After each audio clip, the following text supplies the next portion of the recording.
And I'm going to take that picture away and will appear on screen. Hello. Hello. Right, now discussing before we came live, visiting relatives in hospital. Well, it wasn't so much visiting. It's the fact that so many people, my daughter's nursing staff, and they're finding lots of people within the hospital who have COVID. They're being moved into a COVID ward. Yeah. And unfortunately, that puts the bed out of action for several days. So that's causing a bed crisis throughout the hospital.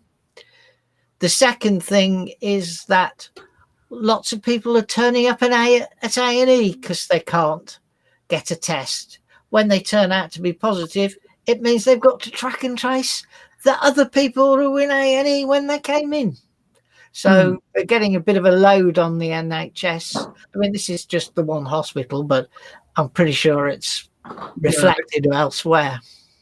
Yeah, it's definitely similar in Bolton. I mean, Bolton is on lockdown and people are turning up at A&E because they can't actually get to a test centre.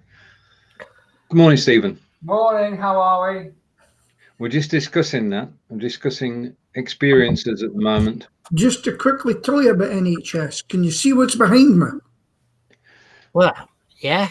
Yeah. Well, at 10:48 today, hopefully, I'll be leaving a wee bit early later on.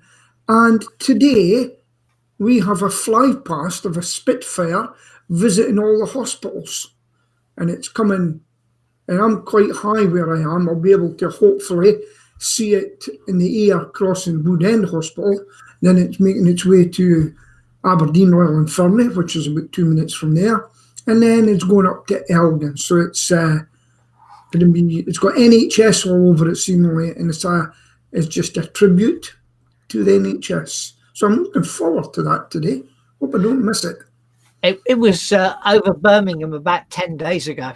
Was it? I'm stoked.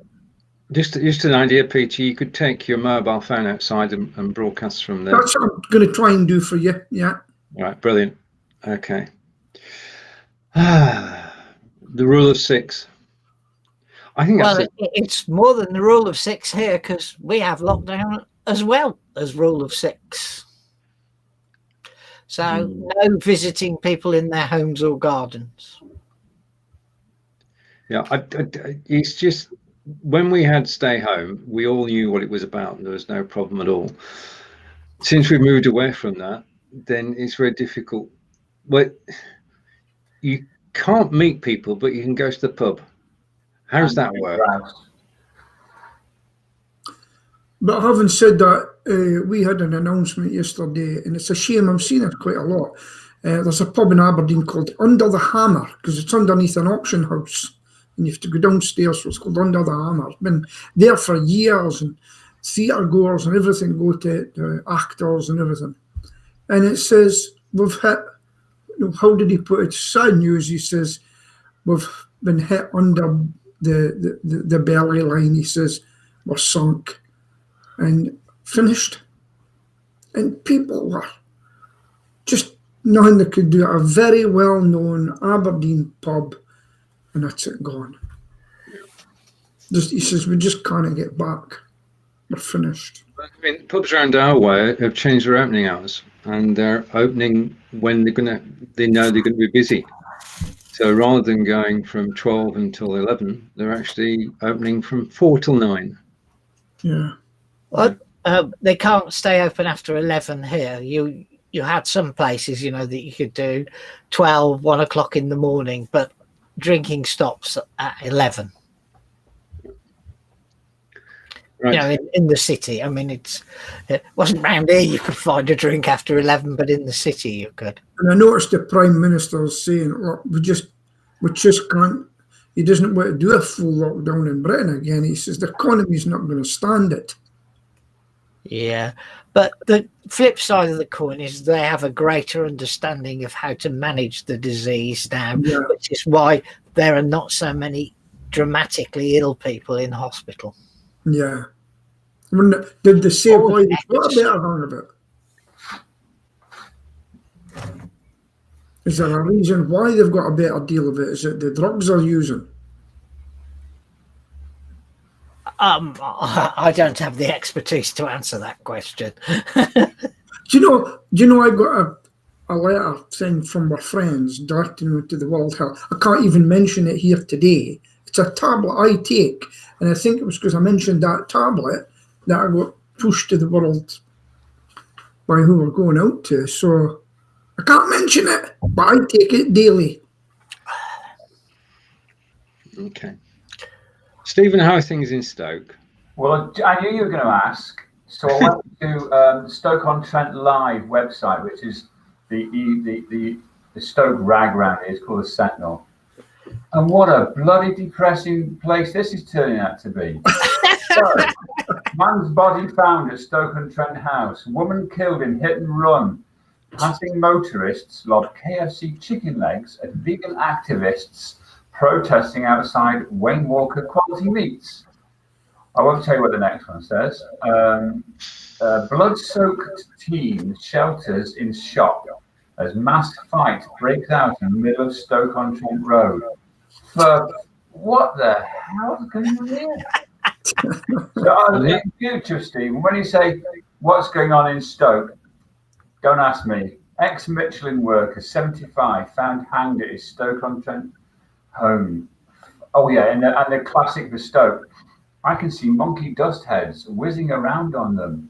Fears that e-scooter riders will mount pavements and zip through traffic as trial. Scratching and I just giving up. Just giving up. I had a skateboarder who lost control, whizzed off the pavement, and I missed him by inches. Tough luck, mate. Better luck next time. Just unbelievable what goes on pavements today, or comes off pavements today. Yeah, what's forced to the side. Well, I done a video at the weekend. And I went to the city centre and I decided this is going to show you the city centre if you haven't been out. And some people haven't been out for months. And it says, look, here's how depressing it is. Look, for sale, for rent, shutting down. And then the guy was playing the music and it was dreary songs. So I went into the cemetery to cheer myself up. And it was quite interesting because people were coming in and listening, and I was going up to graves and finding names. I said, oh, look, Blakey's. There's a couple of Blakey's here. And down at the harbour, there's Blakey's Quay. And he left £600 for the good of Aberdeen. Oh, I thought he was on the buses. Oh, you Blakey. Blakey. Yeah, so that's. I've been ill for a few days. I've actually literally been in my bed. You know. You all right now? I've just got better today. Good. Just chest ache was horrible. So that was and I've got toothache. But I had to cancel the appointment Monday because I didn't want to give them a cold or whatever I had. It's not COVID, by the way. But I can get a COVID test now in Aberdeen. Guess how much? 120 Do quid. a COVID test. £200. Woo! God. But you get your result not long after you do it, because offshore workers used to have to wait for 2 days in a hotel and wait for the result, and before they got offshore. But now they're getting it the same day. Now, there is an institution which I'm grateful for, and that's Commons committees. Because whilst our politicians can go about the country saying what they like, when the Prime Minister or any of the Cabinet are brought before the committee, they have to tell the truth. Now, the public story that our Prime Minister and the Health Minister have been saying is that things are going swimmingly. That's a Stoke phrase. And things are going swimmingly, and we're going to be all right in 2 weeks. And we've lost John at that. So, but I can bring this on screen now. The Commons Committee actually questioned our Prime Minister yesterday, and he had to tell the truth. And he said that the COVID testing system has huge problems. We've hit the highest numbers, almost 4,000 positive tests in the last 24 hours. And Boris Johnson has said the COVID-19 test system currently has huge problems and he was a downbeat. And the number of people admitted to hospital in England with coronavirus also reached the highest level since July. Johnson warned that the COVID death rate was likely to start rising in coming weeks.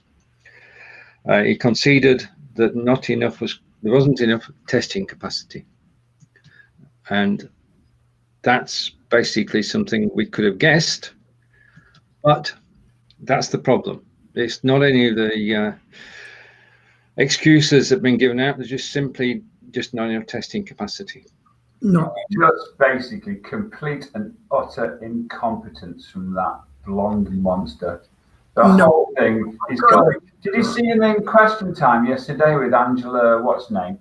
She took him apart and he just looked, he's a busted flush, that guy. He's got to go. I mean, unfortunately, he got COVID and it's knackered him. He's just got to go and take those useless muppets with him. Was it, who's the Lord Ponsonby from the 14th century? Leader of the House or something? All right. Who? No, Ponsonby, go on then. What's his name? You know, the tough one who can't keep his mouth shut. The leader of the House at the moment. Oh, him. The Yeah. Yorkshire. Yeah. No. Very, very, Jacob very. Rees-Mogg. That's the one, yeah. He was rabbiting on it's almost like these guys are following the Trump playbook. Let's break a law. Let's do some outrageous things. Let's be completely and utterly incompetent. It's just that they're following, well, Bannon's playbook. But we're 7 months into the worst pandemic in 100 odd years, and we still can't. My daughter had to arrange for a test, and while it's an exaggeration to say that they could fit her up in Aberdeen, she had to still go. Oh, what was it, about 30 miles north, something like that. But it's September the 17th, September the bloody 17th, and we still don't have proper testing, let alone track and trace. Yeah, I would like to know at some stage who actually did get the contract. The problem is, 1 second, Pete. Just 1 second. I would like to know who got the gig for the app, the trace and test app. It's just it's an indictment of this bunch. It really, really is. And Kevin, yeah, of course, it's always dead easy to say we should have had Corbyn in charge. That's not my point.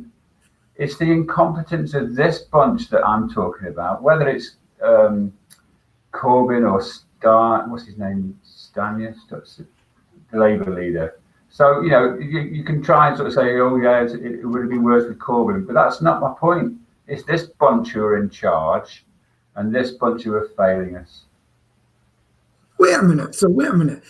There's hardly a country got it right. So what? Hardly any I'm country. not talking about that. I'm not talking about Corbyn. I'm not talking about Germany or anybody else. I'm talking about our bunch. Right. So, our bunch of a miracle cure. Well, if you want to make the comments, I'd refer you to the right honourable gentleman. If we've had 7 months and we're still not able to do the job, it's their incompetence. Well, listen, I'm sorry, it's not Burger King. No, you can't. The fighter scientists working all the time trying to get this right, because people are still dying in America. I don't know what Australia's like, but I know that Victoria's clamped down big. Victoria, have a look at Victoria. They've clamped down big time, and they're not liking it. I'm telling you, they're not liking being clamped down. Well, Australia's figures are now 40% higher than they were at the peak of the initial. So why have they not got it right then?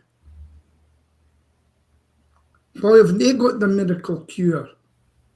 Oh, you're using words wrongly again, Pete. We're not talking about a cure. We're talking about a basic ability to test the population for this. But there aren't enough people to do the test. It isn't the providing the snot from your nose that's the problem. It's what you do with it after. And here's the other thing. People were saying, they were told, if you don't think you've got COVID, don't go for a test because you're wasting them. And people, I'll tell you, quite a few people have said to me, just say you've got one of the symptoms. And it goes, no, I don't have any of the symptoms. Right. So I'm not wasting a resource. If I think I've got symptoms, then I'll go for a test. What I was trying to get was an antibody test to see if I've had it before. But that would be no proof of any immunity. No, I'm not worried about immunity. I want to know if I've had it and I survived. I actually got a letter yesterday offering me an antibody test. Okay. Mm-hmm. How much? No, this is NHS. Oh, right, okay. Or because of your area you live in? Suspect so. And my age. I think I seen one video that the authorities were turning up at your door and says, we're here for your COVID test. What COVID test? You're getting one whether you like it or not. I can't remember what country it was. It says you're doing a COVID test. And they were going around all the rooms. We're going to run into a cold and sneezes and winter. Yeah. It's going to be difficult for people to tell whether they're actually suffering from one virus or another. So there is an app which is available on Android and iOS, which is a COVID symptoms app, which has 4 million users. It is a data gathering exercise, and I'm going to check it out after this broadcast, because the thing is, what you don't want is people turning up who don't need to. No, that's one of the problems, you know, and they're getting wasted. But you can have one in Aberdeen for £200 from a local firm. Okay. So we're in for a bumpy ride through winter, and all we can do is stay safe. And this is literally a postcode lottery, because depending on where you live in the country, depends how susceptible you are to actually catching it because of the area you're in. Mm-hmm. Yeah. I also think that there's an ethnicity, if that's a word. It is, yeah. Effect on this, because if I go into a supermarket, it's generally Asian people that are not wearing a mask. And if you look at the 5 most affected areas in Birmingham in terms of wards, mm-hmm. they're predominantly Asian areas. And if you'd have seen how many people there were rammed together in Small Heath Park for Eid, you would have expected it within a day. Yeah. Somebody somewhere had passed it from one to another. And did it happen? I'm not in any way racial. My best friend is Asian. Yeah. But don't say that, you know. But it just seems to be something about their way of thinking. Like, it won't affect me. But they're 40% more likely to catch it. I've got a feeling I know what it is, but I can't mention it here just now. Right. Okay. Now, there is one more unmentionable. Can we just tackle Kevin's question? Uh-huh. Is it still law to wear a face covering in a shop? It only became law on Monday. Up until Monday, it was only advice. From Monday, it became law. But nobody seems to know that. Yeah. I didn't know it. I always wear one, but it's just tucked away in all the things that were affected from Monday. Yeah. But up until Monday, it was advice. The bottom line is, though, you won't find a security guard on the door in a position to implement it, and certainly shop staff won't implement it.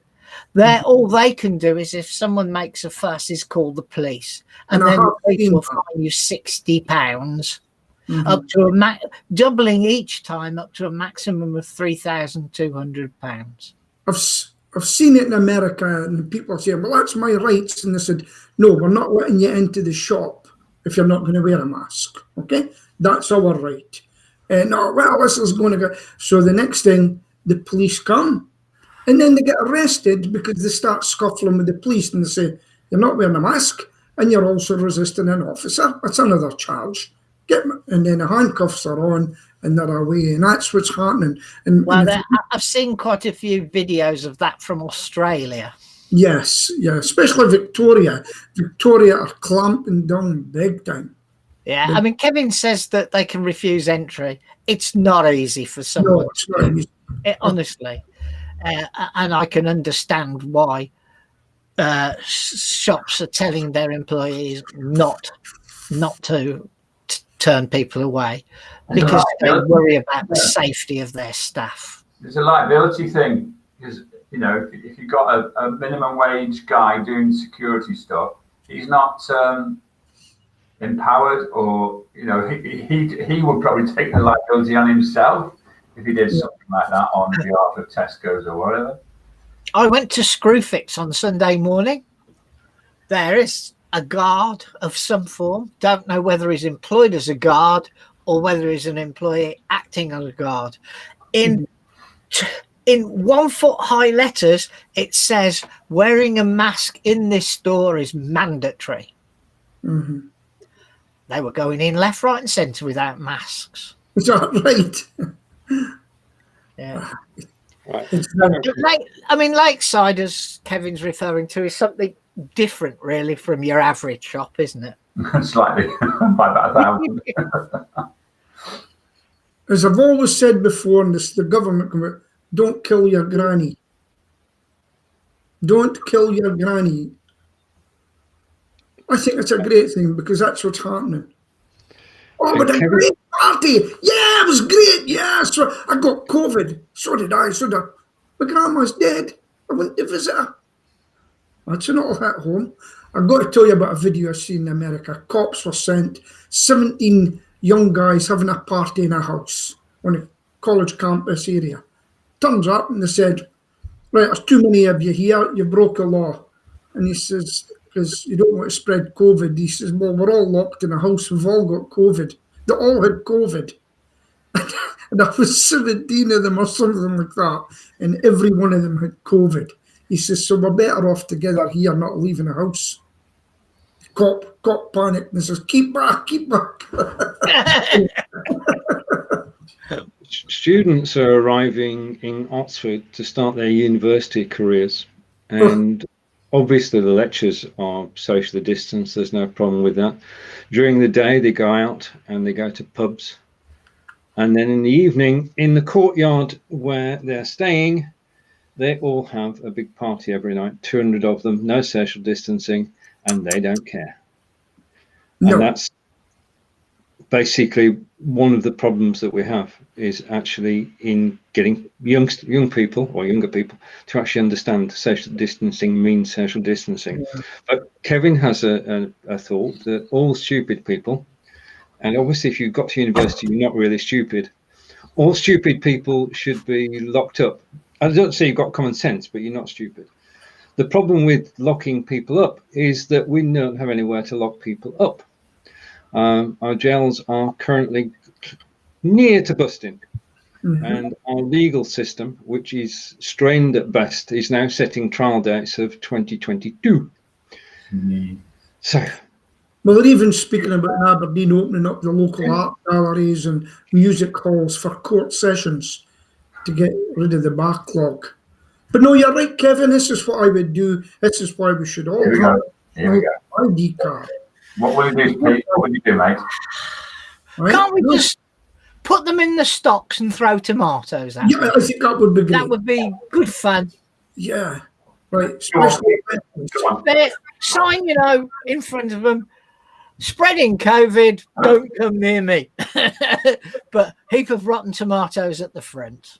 Hey, do you think it might come to that? It may come to, because I've seen it in Aberdeen, the local publican who's got a very big establishment, jam-packed, one of the reasons we got locked down. Boy, did the crowd turn against him. A big player in Aberdeen. And you see it on social media, the people turning on them.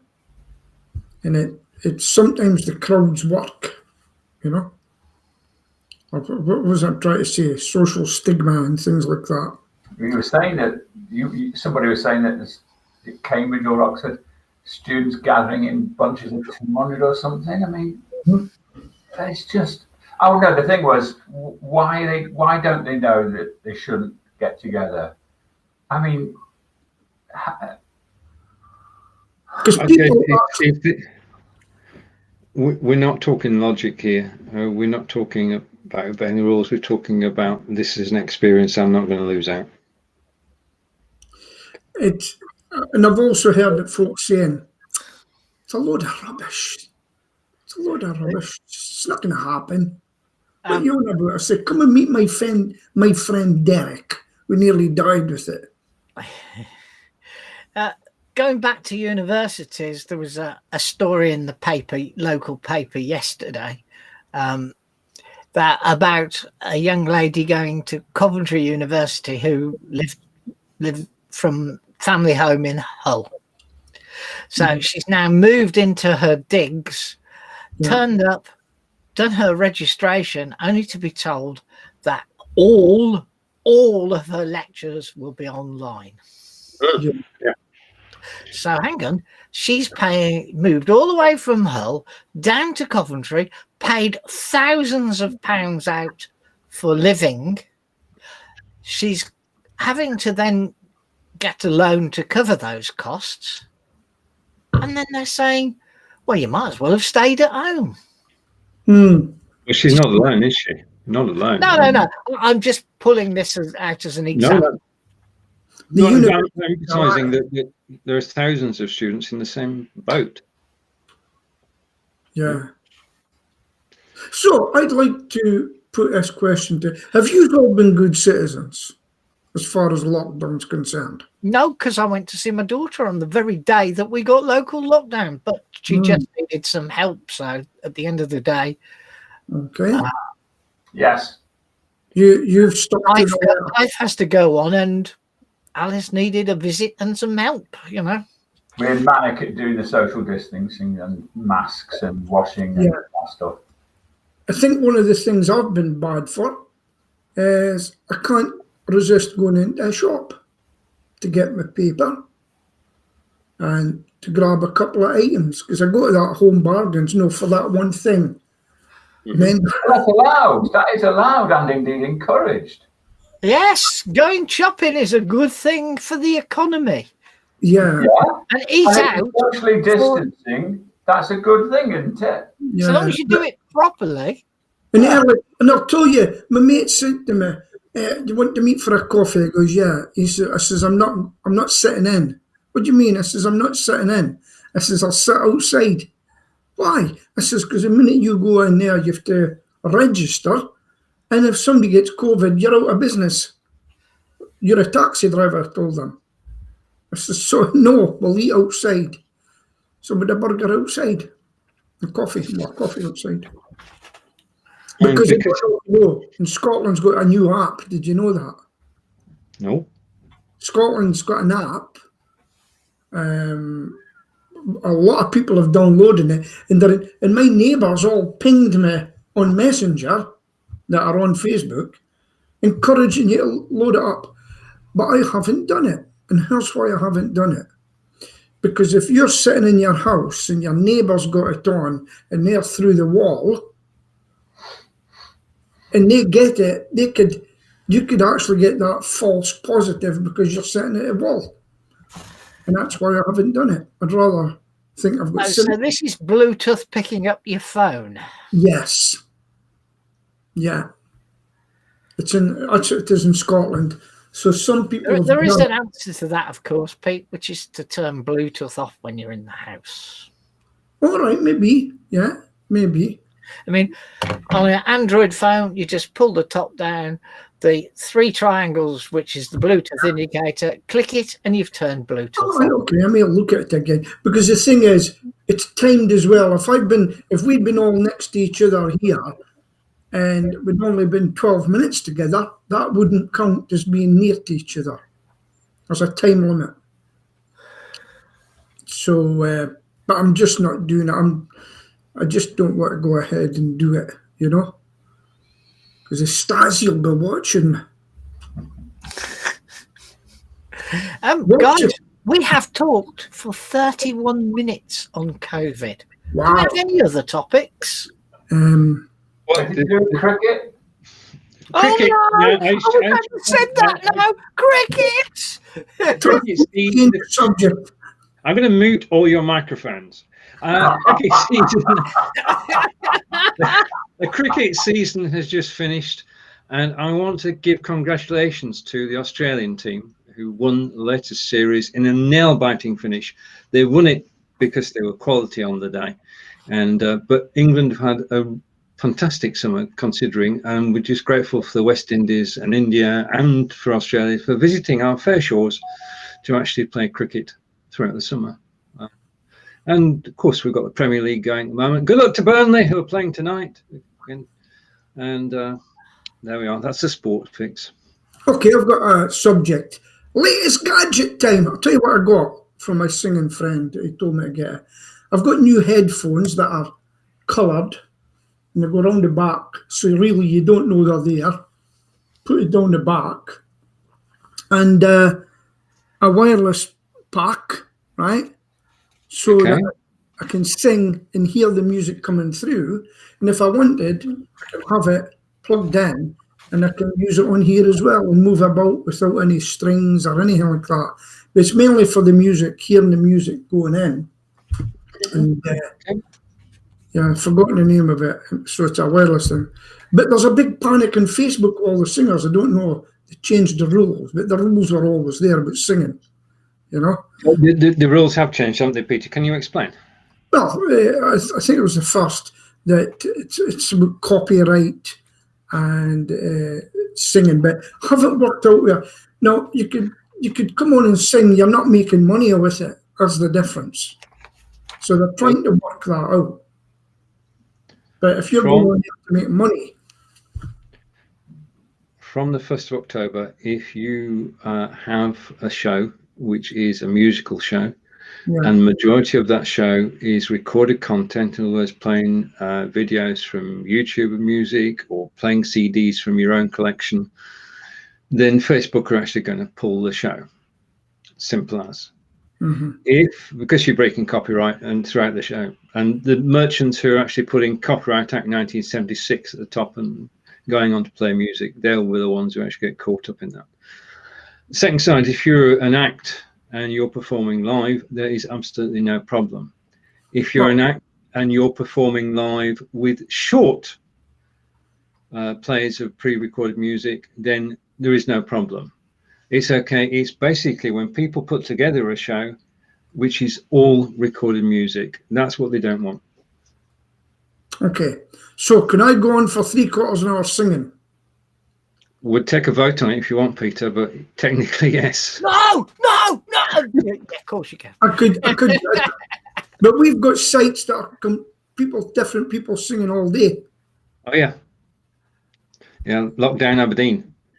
I have had some of my songs muted, and some of the words, like wine, for instance, won't be shown in some countries. Yeah. But that's not unusual.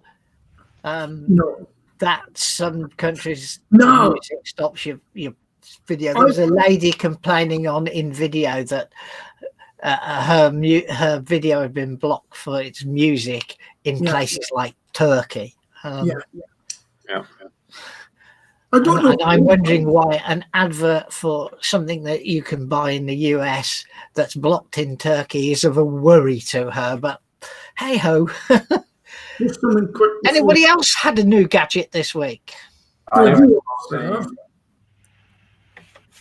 can't show you it because it's wired in, but I've had a new router.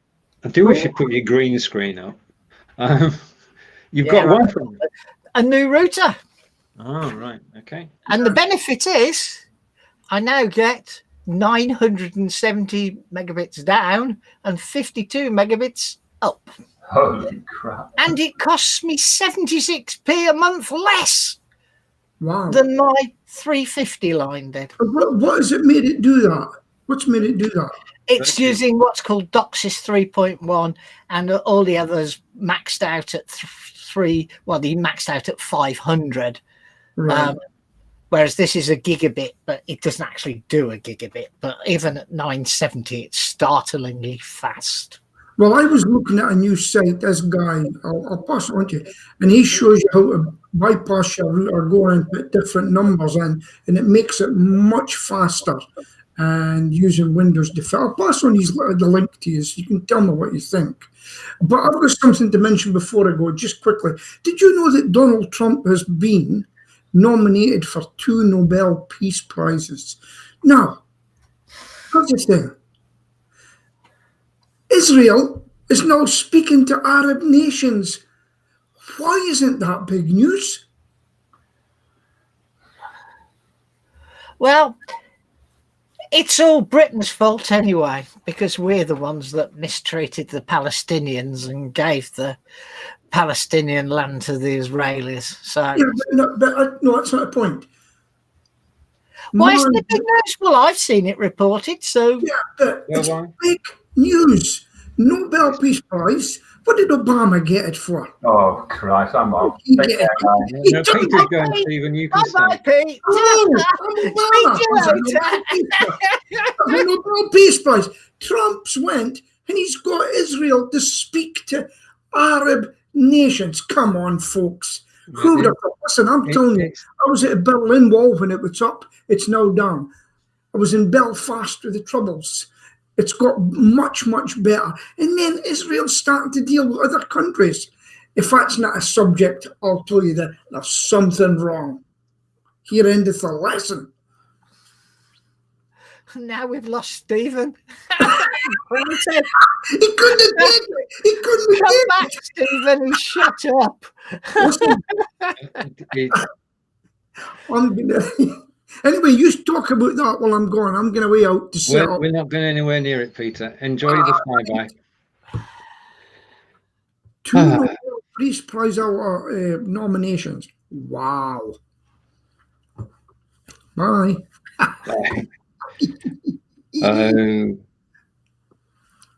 He's still here. He's still here. He's waiting to hear what we've got to say. You're right. Okay. Let's tidy things up a bit, John. Yeah. It gets worse. I know. I mean, that was totally unexpected. I mean, the Peace Prize thing, as you said, it's been on British TV, it's been on the US TV. Nobody's going to shout about it though, because it's long overdue. We're talking to each other, yeah. And I'm not that convinced that he played a major part in it, other than giving him a room on the neutral territory. Anyway, it was. He must have done something to get them together, unless they asked him if they could rent a room off him at the White House. When I disappeared before, Stephen, it just came up and said, "Thank you for taking part in a live broadcast." Well, there you are. You see, ever so polite. When I'm there, I don't expect that to happen. Well, after 5 years, no, it is a bit over the just top. weird. By the way, would you like to share this link? No, it's all part of marketing, looking after people. Talking and looking after people. Facebook last Friday changed the way in which live broadcasts work. And I was expecting the S to hit the fan on Monday, but it didn't, because it took a while for Facebook to roll it out to everybody. And so today is going to be an horrendous day. and it's all Facebook's doing. Before last Thursday, when you created a live broadcast, whether it's on BeLive or Zoom or StreamYard or Restream, Facebook created 2 posts. The first post is the post that you can use to promote the broadcast. The second post had the video on it. That second post was the one that is, the link was in BeLive, the link was in StreamYard, the link was in Zoom, and you could share it out, you could promote your show. That second link does not now appear until you go live, which means that you cannot promote the broadcast beforehand with the direct link to the broadcast.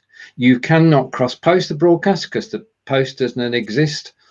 And if you were to be so foolish as to edit the first post, it would disappear.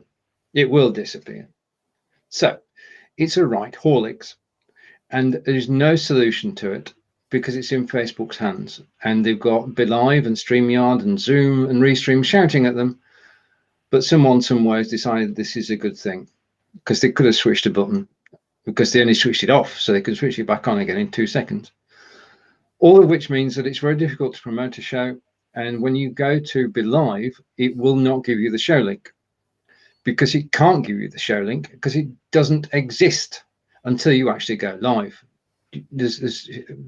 I just beyond words. So instead of giving you the show link, it gives you a link to your page, because if it gave you the show link, you get a 404, because the page doesn't exist on Facebook. Post doesn't exist on Facebook.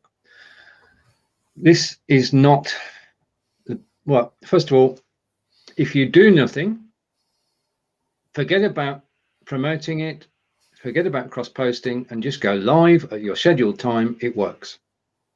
Okay, if you do nothing between scheduling and going live, it works because you won't notice any difference. If you did do things between scheduling and going live, you're stuffed. End of rant. It's just, I did see your post about it. well, I did a video on Sunday night because it was so, but nobody noticed what was going on until last night, really. It was like, it's like people watched the video and thought, what is he talking about? Anyway, just to say that I was 5 days ahead of the game, and the game is not a good one to be playing. No doubt Facebook will change it, and I hope they do. And oh, wait a minute, we may have a live broadcast. We have a live broadcast. Breaking news. And One at the front. Hi there. hi there, Peter. And we are live. John and I are going to go in the background. We are live from Aberdeen. Okay. With Mr. Peter Stewart. Oh, hold on, I'll just get Sheila. We're doing it out in the street. We're live. Oh no, 10:48. Time is it now? 10:44. You are now presenting solo. Right, so folks, this is what's happening. We're just waiting for a Spitfire to come across Aberdeen, across the hospitals, to thank the NHS. And just not far from here is Dicey Airport, where we had a Spitfire station. There was an RAF station there, so... It's frozen. He's frozen. What do we do, John? He's going to have to come back in, isn't he? Yeah. So he'll be back in a moment. And hopefully Peter will be back before 10:48. Yeah. I mean, there is a hospital where Peter the Heart works that's within walking distance of where Pete lives. So there's a good chance that the Spitfire will go over that. Oh, yeah, so unfortunately I thought I had a good view from my house, but I don't. So, but if I go to where I'm going, can you see me? See you, Peter, yeah. You're live and loud. So we should hear in the air. Fuck, they'll run. It's a nice day, Peter. It's Can you still see me? Yeah, the sun's shining. Peter is in Aberdeen. Oh, sun's in my eyes. and we are plane spotting at 10:48, which is So here we've got a plane up there. Hold on. okay.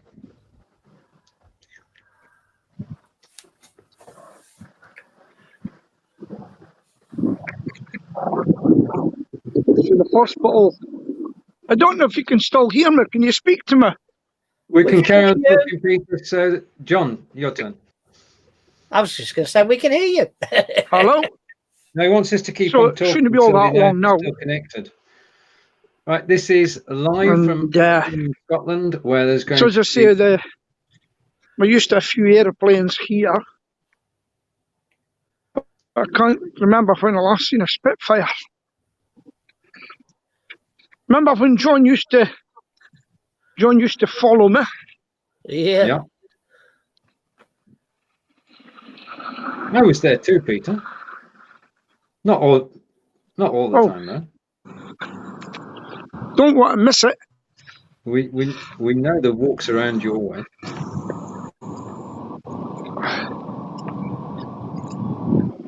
Will we hear it before we see it? Gee. I thought we'd get a good view from here.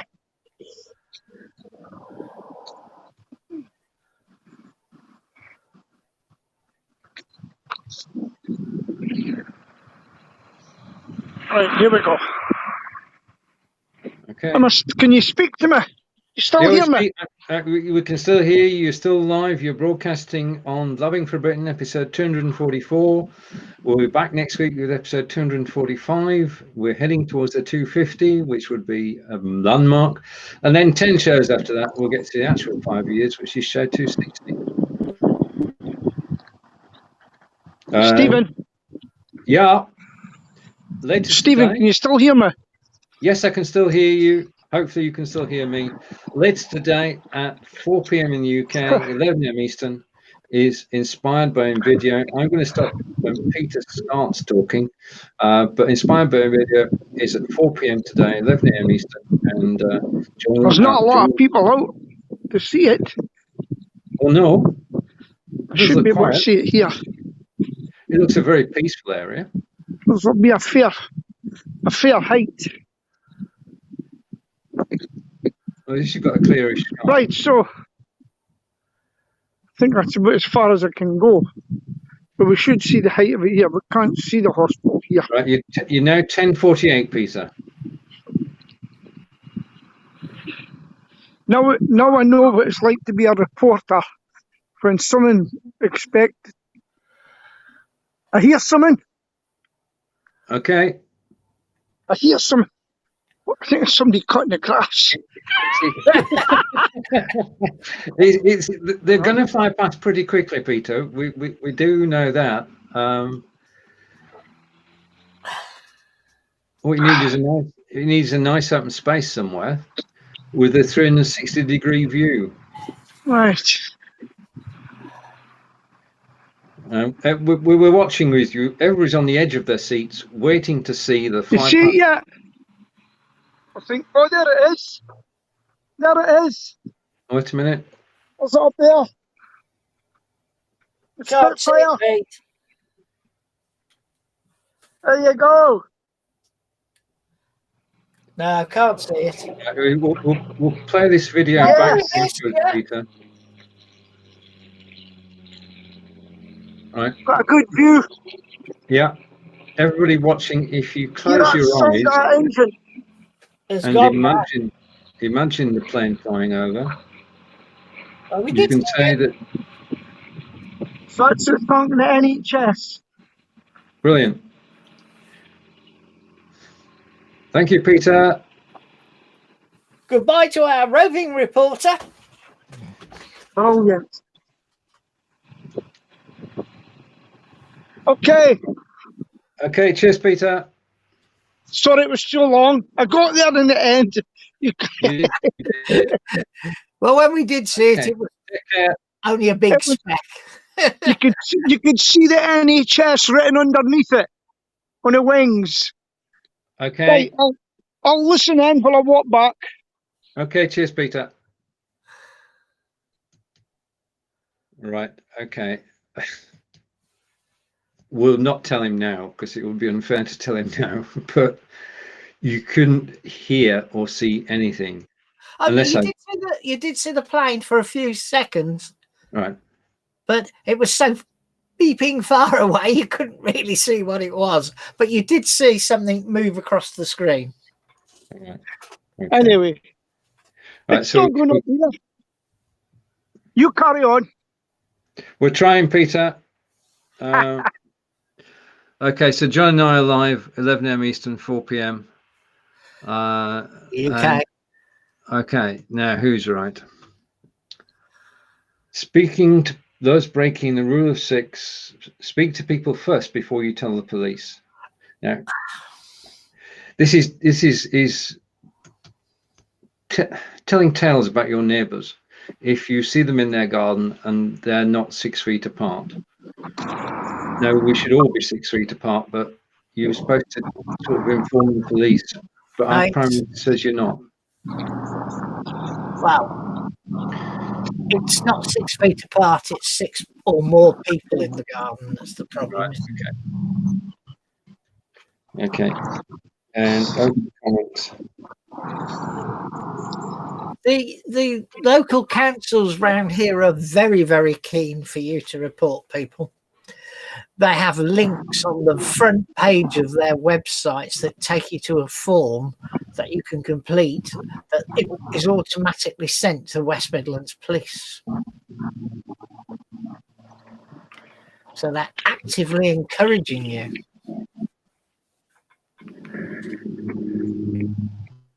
Indeed, we've got a thank you from Claire and a thank you from Chris, Peter.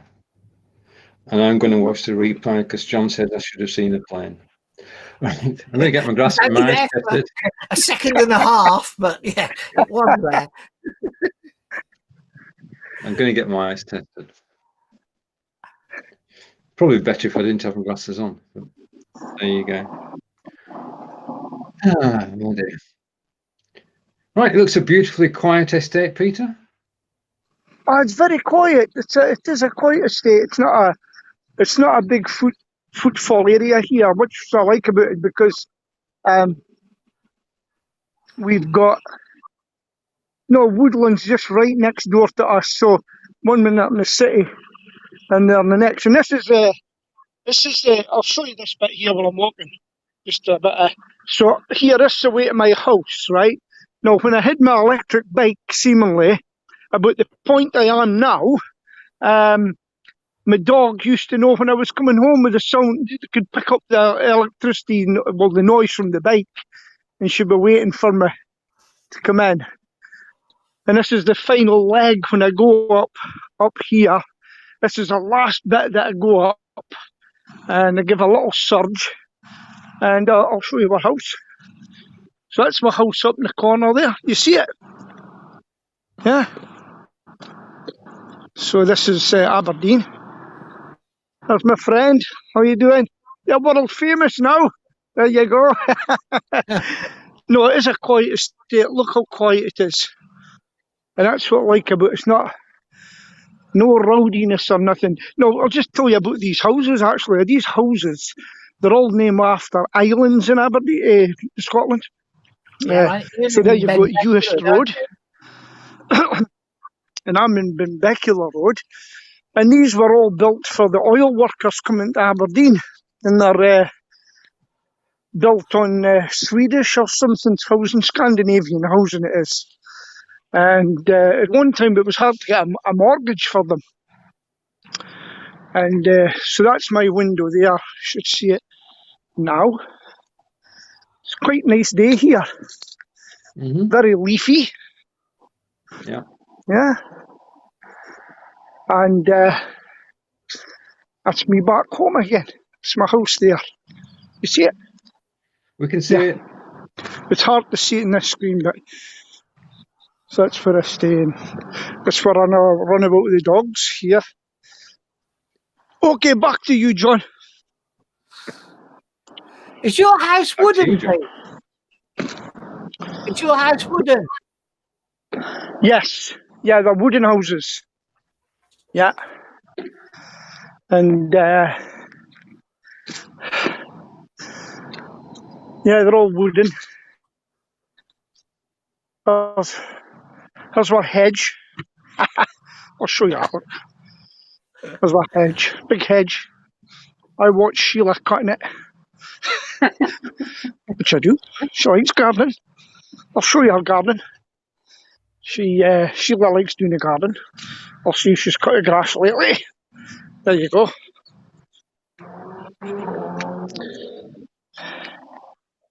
Yeah.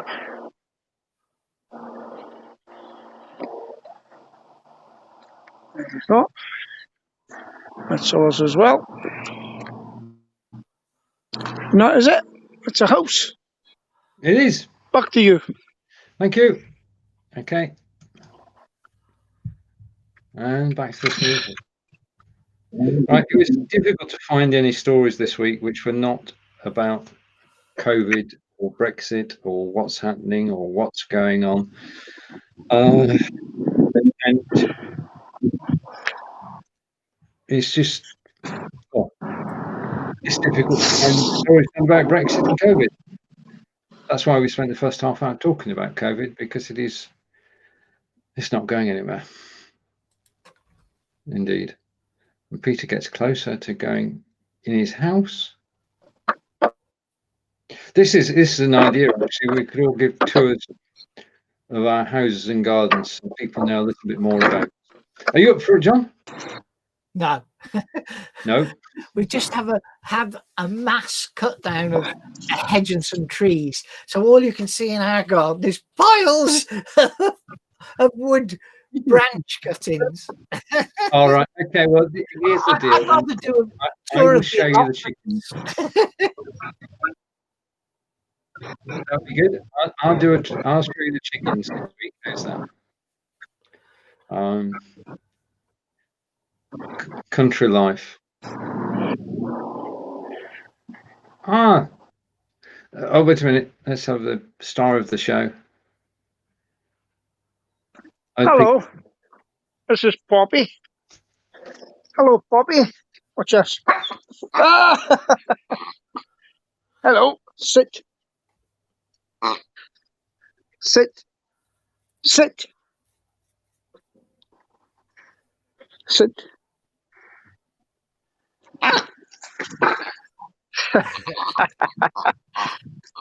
It's a little puppy. That's a igloo. See a igloo? Goes and hides from in there. Can't get her. There's our tunnel and our things. Very good. There's my bike shed. Yeah. There's the office. Right. There's our tunnel. All falling into place, people. Yeah. So that's it. Thank you. John, it's over to you. That's my deco. Time. Right. Okay, back to you. Goodbye to our roving reporter in Scotland, who's now in his backyard. And it's goodbye from me and Stephen in Wiltshire, me in the West Midlands. Stephen and I will be back at 4 p.m. with our Inspired Buying video show. See you all soon. Bye. Bye for now. Bye. Take care. Bye-bye.